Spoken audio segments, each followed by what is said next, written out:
42% notification ఇచ్చిండ్రు. ఈ notification వెనక్కపోతే మాత్రం తీవ్ర పరిణామాలు ఉంటాయి.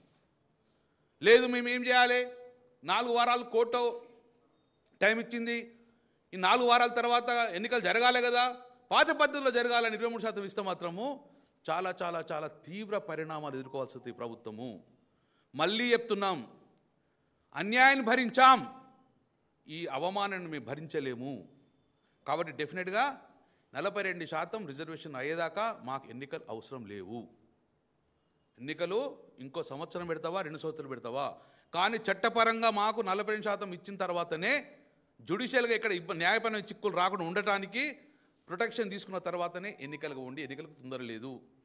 మీ కర్ణాటకలో 3 సంవత్సరాలు ఎన్నికలు పెట్టలే కదా, ఇక్కడ ఏం తొందర అండి అది. ఒకసారి మళ్ళీ మీరు పాత పద్ధతిలో 40% కాకుండా 23% రిజర్వేషన్లు ఇస్తే ఇక జీవితంలో మళ్ళీ మా బీసీలు అనేది రిజర్వేషన్కు నోచుకోరు, మళ్ళీ సమాధి చేస్తారు. ఈ వాయిస్ను మొత్తాన్ని కూడా ఇంక డిమాండ్ను సమాధి చేసే ఆలోచనలో ఉన్నారు.